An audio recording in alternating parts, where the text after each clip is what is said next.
You're watching a video from theAlley Church, located in Cottage Grove, Minnesota. Good morning. My name is Mitch, senior in high school at theAlley. It's funny, as we were singing that song, I was just thinking about an experience I had yesterday. So I was disc golfing with a friend, and I think sometimes we forget as believers the absence of peace in our lives when we don't believe in Jesus. We forget that there was this constant unsettledness in our spirit that we always had to deal with because Jesus wasn't part of our lives, and we end up in this place of brokenness where we're always trying things. And as I talk to people who are still stuck in that place, I notice how they always are searching for things, and how they think that they choose who God is. They think they choose what they believe. They choose what is right and what is wrong on their own terms. And I think to myself about how amazing it is that we have a God who's done that for us. Like, in our faith, we don't decide who God is. We don't decide what is right and what is wrong. We have an ultimate authority that is the Bible that our God has given us. And I think that's just incredible, like an incredible sense of peace that we are able to live with. Is just that, like, this is it. Like, God has, like, put his hand into this, and we have every comfort to rest in this book. And so we're going to be in Psalm 78 today, not in the New Testament, which is a little uncomfortable for me to preach on. So it's so good, though. It is so good. So let's see. I'm going to read, I think I'm just going to read almost verse by verse. And I'm going to start with the first 3 verses. We're just going to kind of go section by section here. So I have the NASB, and I'll just read for you guys because that's simpler. Give ear, O my people, to my teaching. Incline your ears to the words of my mouth. I will open my mouth in a parable. I will utter dark sayings from of old and things that we have heard and known that our fathers have told us. So a little context, if you are not very familiar with the Old Testament, if you're not familiar with Israel and kind of their journey, and they'll go over some stuff as we walk through this passage, but essentially Israel was chosen by God, and while they were in Egypt for 400 years of slavery, isn't that interesting that God pulls his people after 400 years of being slaves, after 400 years of being out of control and feeling like their life is going to be lost, that's when God pulls them out. Like, they know their brokenness, and they know their need for God, and they know their cry for God, and that's when he pulls them out. It's not a different time. And so he pulls them out of Egypt with this guy named Moses, who's also extremely incapable. At least that's what he thinks. And so Moses brings the Israelites out of Egypt, and through the Red Sea, they pass through, and they get to the desert, and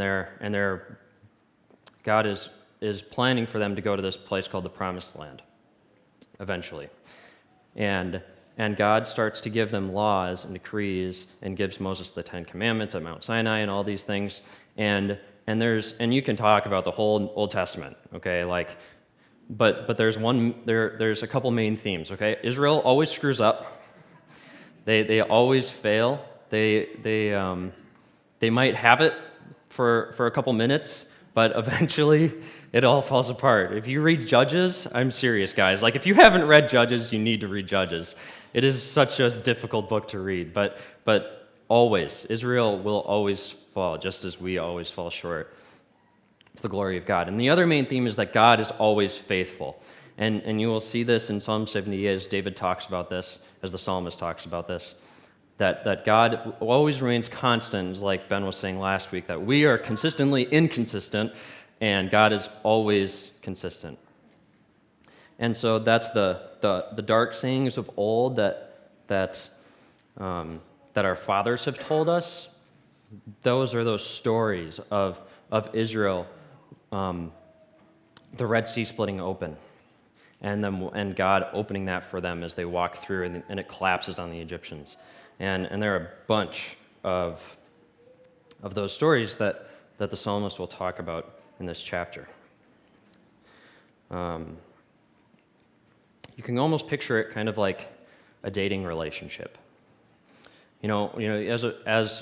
As one, you decide, you choose the other person, and more like a marriage relationship, almost like you're stuck with them, right? Like not anymore, and that's kind of sad. That's really sad. We have a problem in our society with marriage, but originally, there, and hopefully in the Christian culture, there's this commitment that you make, a covenant like God made with Israel, that through the thick and the thin, through the yelling and the screaming, through the good times, that you stick with each other.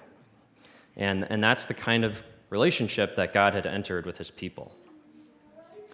And you'll see throughout this that God always remains faithful.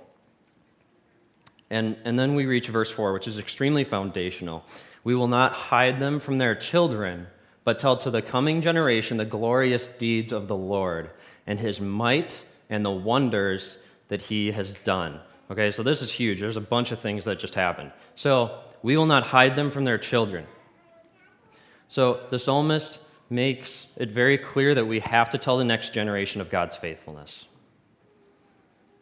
If we tell anything to the next generation, it has to be that we tell them about God's faithfulness. And the specific words that they use here are his strength, his wondrous works, and his praises.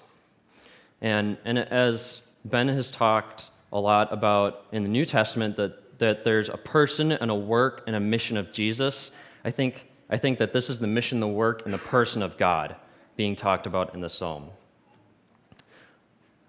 That the next generation must know the person, the work, and the mission of God. That is huge, that we represent God as holistic. Sometimes we miss parts of God, we misinform people about who God is, and we only tell them the parts that we want them to know instead of telling them the whole picture of who God is. And David is warning us, the psalmist is warning us against that. He's telling us that we need to create this, we need to inform people a holistic picture of who God is, and that has to be given to the next generation to come. And then we move to the next verse, which is 5 and 6. So he established a testimony in Jacob and appointed a law in Israel. And when you find in the Old Testament, sometimes they'll like flop around. I think that might be what's happening here, is that they flip around the word Jacob and Israel. So eventually Jacob, who is a dude of the Old Testament in Genesis, eventually God changes his name to Israel, but then it kind of switches around sometimes. It's weird, but that's what a testimony in Jacob, and appointed a law in Israel, which he commanded our fathers to teach to their children, that the next generation might know them, the children yet unborn, and arise and tell them to their children. Okay, so he's not just saying tell them to their children, but there's 4 generations of people being talked about here, which parallels with a place in 2 Timothy chapter 2, where Paul says that I have taught you, Timothy, these things. Now teach to faithful men who will then teach to others also.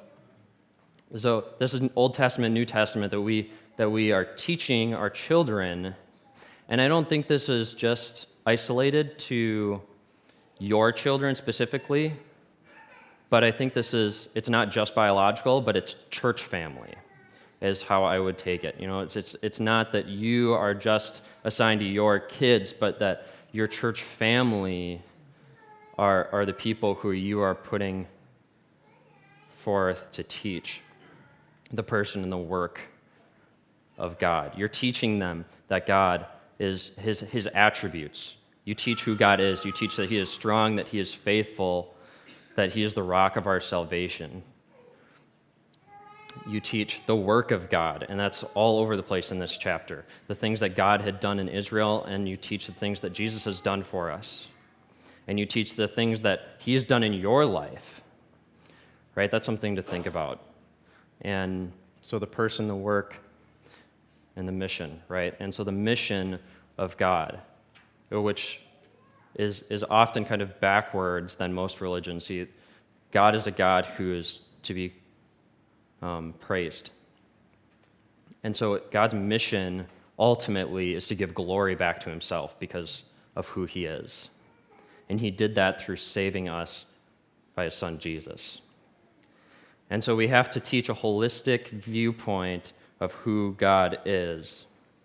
And you'll see that exactly who God is the main theme of this chapter. See, as we go on to the next verse, 7 and 8, you'll see this super huge. So that they should set their hope in God and not forget the works of God, but keep his commandments, and that they should not be like their fathers, a stubborn and rebellious generation, a generation whose heart was not steadfast, whose spirit was not faithful to God. So here they're talking about the fathers, literal fathers, who had lived in the wilderness. See, there was this time where Israel decided that they were going to worship other gods, that they were going to rebel against the God who had saved them from the Egyptians. And it actually, we'll talk about that here, and you don't have to pull it up. Let me see if I can find it. I think it's in verse. Yep, totally lost it. Yeah, but there's this time where they were in the wilderness and had pushed away God and had stepped into this place where they lived for 40 years until the next generation basically died, and then the new generation came, and that's when they where Joshua replaced Moses, and they started to go towards the promised land. And verse 7 is super huge. Go back, thanks. And so they set their hope in God and not forget the works of God, but keep his commandments. In my version, it said that they should put their confidence in God and not forget the works of God, but keep his commandments. So this is kind of like a whole line strung by transition words, right? So he's saying that when you put your confidence in God and you don't forget the works of God, you don't forget the person of God, that you keep his commandments. But when you forget God, when you put your hope, when you put your confidence in other things, then we live disobedient lives. That there's this balance of grace and truth when we're living in obedience, that there's this constant looking at who God is for your hope, for your life. See, he doesn't point to a good sermon. He doesn't point to a good worship set. He doesn't point to, you name it. He says, look at who I am and live out of that obedience. That's where we get those things from. That by the grace that God has given us, we live out of that. That we're always thinking about who God is, those attributes. And when we are living our lives and we get caught up in our circumstances, when we get caught up in the things that we lose that focus of thinking about who God is. I don't know about you, but when I'm feeling led by the Spirit to say something to somebody, or I know I should do something, I know I should act upon something, my initial reaction is to go, oh, that feels weird. Like, oh, that feels uncomfortable. I don't know how that would make me look. You notice that all those thoughts are self-centered? That none of them are actually thinking about God, who's the one who's calling you to do it. It's all about you. And so I think when we're in those moments and we go, yes, God, he knows everything, and he knows what this would mean if I were obedient to him. And it's okay if I don't know what it means. Maybe that's what faith is. Maybe it's not this thing that we should always have this 100% assurance and we know exactly what's going on all the time. But it's that we live in this constant belief that God knows better than you do. God knows better than I do.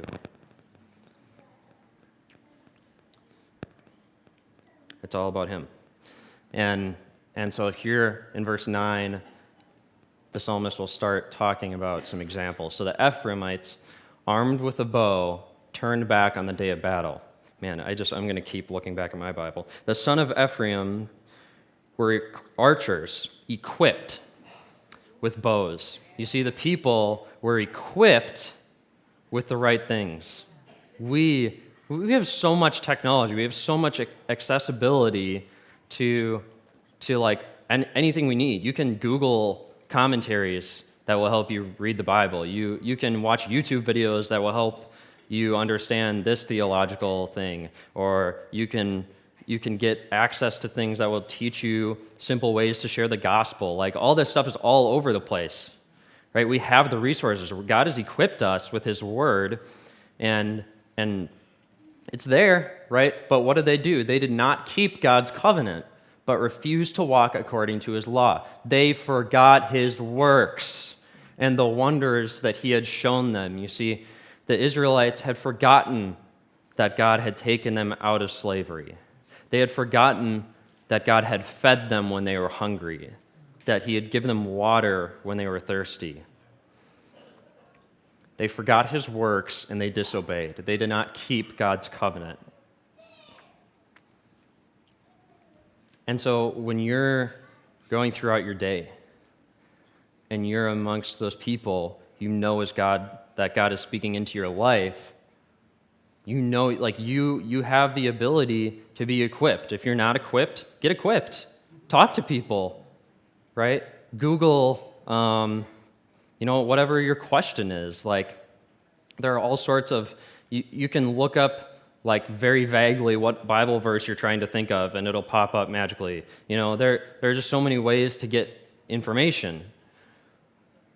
And when you take that information and you say, and you know it's from here, you know it's from the Word of God, and you trust the God who knows all, sees all, is all, and you're thinking about him when you share, and you are that ambassador that Ben was talking about with the affirmation kids.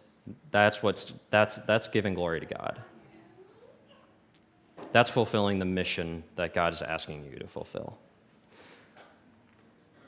And so verse 12 says, "In the sight of their fathers he performed wonders in the land of Egypt, in the fields of Zoan. He divided the sea," right, the Red Sea, "and let them pass through it, and made the waters stand like a heap." And this happens once in Joshua too, as they're passing through a river. So it wasn't a sea, but it was still pretty cool.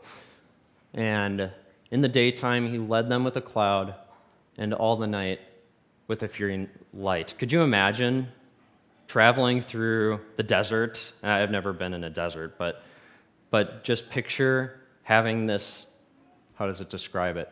With a cloud, like always following, just this huge cloud during the day, and then at night you just have this like fiery light that you're just following, and you know that that's the God who brought you out of Egypt.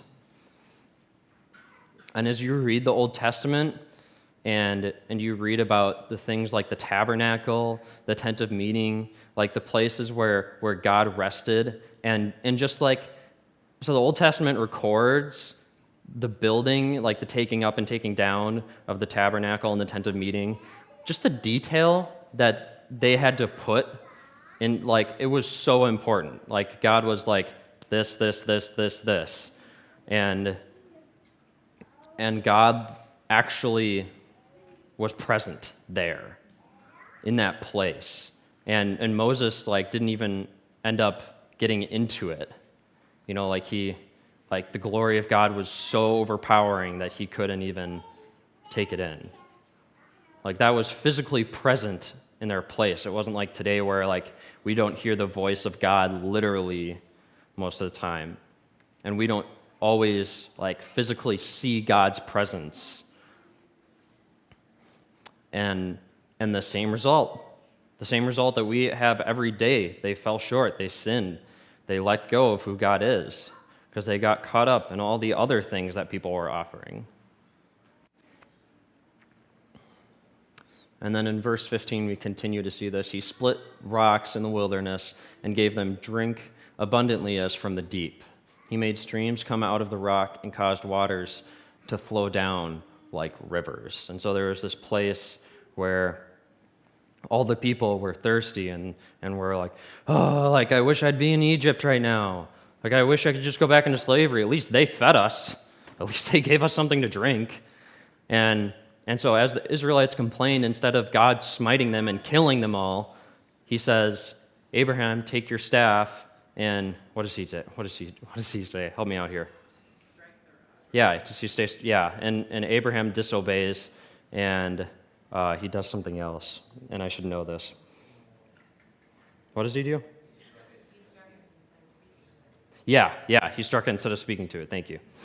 I don't have it in my notes. It was off the cuff. But nevertheless, even in that disobedience, right, God gives them water and feeds millions of people from this one rock.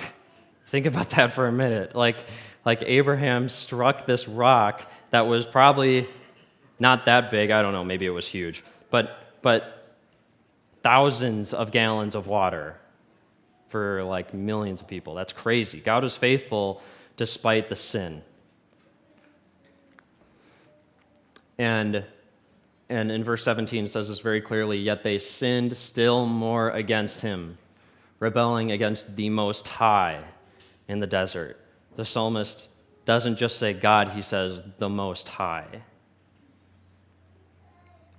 He reflects on God's attributes as he talks about the sin that Israel continued to do, that you and I continue to do. Amidst that, he looks and says, wow, God, you are so much bigger than I am.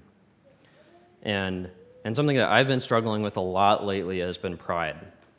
And I find myself always thinking selfishly and always not being able to feel this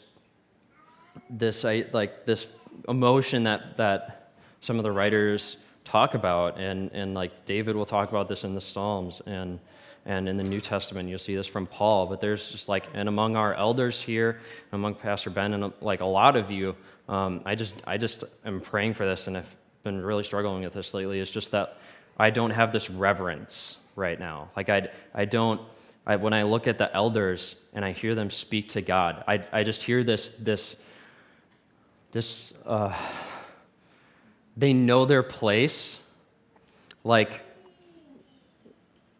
I can hear it in somebody's voice when they know how crappy they are and how amazing God is. Like, as you get older, there's this oh my gosh, God, wow. I continue to recognize my sin. I continue to recognize how much this gap has grown.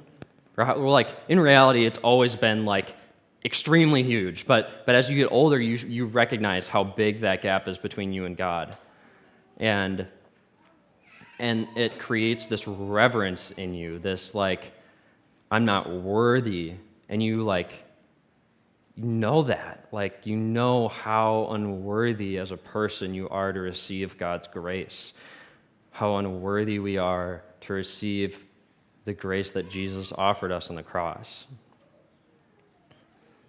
To even come down from his throne, let alone live the life that he did, let alone die on a cross, let alone raise himself from the dead, let alone give us a chance, give us an infinite amount of chances to receive his grace and live in eternity with him. And that's humbling. And so in verse 18, it says, and in their heart they put God to the test by asking food according to their desire. And see, in the Old Testament, in the New Testament, Paul will call this the flesh, right? This idea of wanting, of desiring things that God isn't so much about. Often we misplace things Sometimes it's not even inherently wrong, right? But we do things so much, and we get so obsessed with what we're doing that we forget that God is a part of that, right? When, some of us, we work all the time, right? Or maybe we work so much, we get so sick of working that we forget the mission field that we work in, and we lose that fire around those people because we have this desire to just be comfortable. We have this desire to just get through the day. You name it. Just think about that for a minute. Like, reflect in your own life. Like, what are those desires that you have as a person that are not honoring to God? And then just think for a minute, how will you walk away from that? How will you change that rhythm that you've been living in that isn't under the lordship of Jesus and make it honoring to him? I can't answer that for you. I'm sorry, I'm still working on it. Yeah. They spoke against God, saying, "Can God spread a table in the wilderness? He struck the rock so that water gushed out and streams overflowed. Can he also give bread or provide meat for his people?" Verse 21. Therefore, when the Lord heard, he was full of wrath. A fire was kindled against Jacob. His anger rose against Israel, because they did not believe in God and did not trust his saving power. They did not trust his salvation. And I looked up the word for believe, and the word is aman, which is Hebrew for giving. In this context, it basically means in the sense of receiving something true and sure. In the sense of receiving something true and sure. They did not believe in God and did not trust his saving power. Yet he commanded the skies above and opened the doors of heaven. Yet he saved you. Yet he brought you out of your sin. Yet he listened to your prayer. And he rained down on them manna to eat and gave them the grain of heaven. See, God's faithfulness is not dependent on your faithfulness. God's faithfulness is dependent on his own character, which never changes.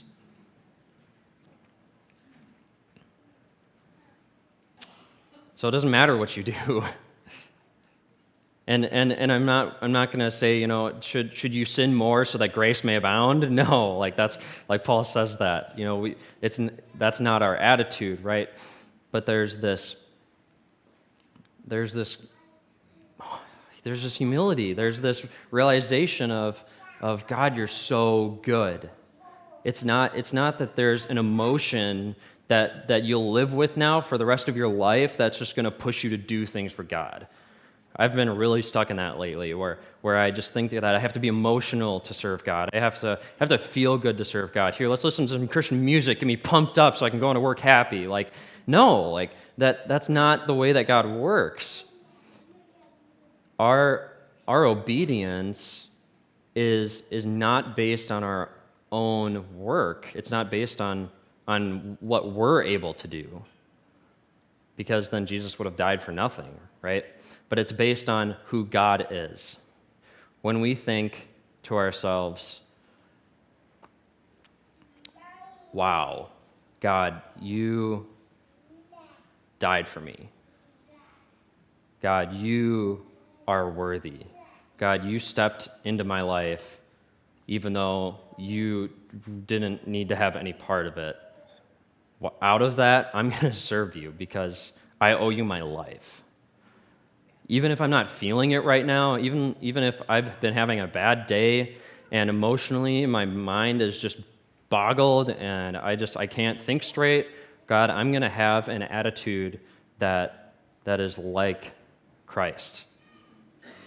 You just think about how many times Jesus says something amazing or does something crazy, or when he went onto the cross, you think that he was happy? Like, do you think emotionally he was in a good place? Yet he did things that we couldn't even imagine doing in those moments, that we are in that same place. And it's interesting that the psalmist here uses the word heart, and I think we actually might have skipped over it here. But let me find it really quick, yeah. And in their heart, they put God to the test, right? This was back in verse 18. And the Hebrew word for heart is lab, which just means, it can mean the center of your body. It can also mean, in the Hebrew mind, it actually meant the mind, like the intellect. So they didn't completely understand the difference between your brain and how much your brain can do, like we understand now, and the heart. So when they used the word heart, it could mean the mind, it could mean emotions, it could mean the will of the man, right? So there are all these things that he's talking about when he says they put God to the test in their heart. That there was a lot of that fighting that we do with God, a lot of that struggling that we do with God. Okay, so now we can go back forward. Back forward. Yeah, that didn't make any sense. So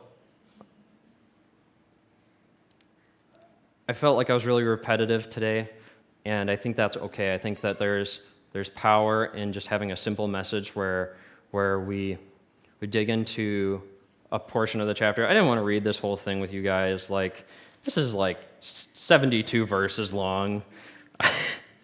But I would encourage you, like, seriously, when you get home today, read through the rest of this.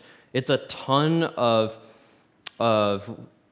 it's more of what Israel has done. I'll read some of this for you. So he sent upon them, it's not up here, sent upon them his burning anger, fury and indignation and trouble, a band of destroying angels. He leveled a path for his anger. This is God. He did not spare their soul from death, but gave over their life to the plague. This is the people who are in the wilderness. And smote all the firstborn in Egypt, the first issue of their virility in the tents of Ham. But he led forth his own people like sheep, and guided them in the wilderness like a flock, and he led them safely, and they did not fear, but the sea engulfed their enemies. So he brought them to his holy land, to this hill country, which his right hand had gained. He also drove out the nations before them, and he apportioned them for an inheritance by measurement, and made the tribes of Israel dwell in their tents. Yet, again, they tempted and rebelled against the Most High God, and did not keep his testimonies, but turned back and acted treacherously like their fathers. They turned aside like a treacherous bow, for they provoked him with their high places and aroused his jealousy with their graven images. So there's a ton of examples in this chapter where Israel falls short of God's law, of his expectancy for them. And you will always see that God's grace is greater, and that his covenant remains with Israel. And so I challenge you today, like, what does this look like for you? Are you telling the next generation? Are you telling the kids? Are you telling the people in your life that, you think about the people that you spend the most time with? Whether those people are believers or unbelievers, and maybe that's something that you have to think about as well. Like, what's that proportion look like for you? Are you hanging out only with Christians? Are you hanging out with a lot of Christians? I know that I've gone through seasons in my life where I'm doing a lot of just hanging out with people who are a bad influence on me, and then all of a sudden I'm only hanging out with people who are a good influence on me. Finding that balance where you're in different circles of people who you can have a positive impact on, but still come to a place where you're being filled and you're being sent out to those places with wisdom.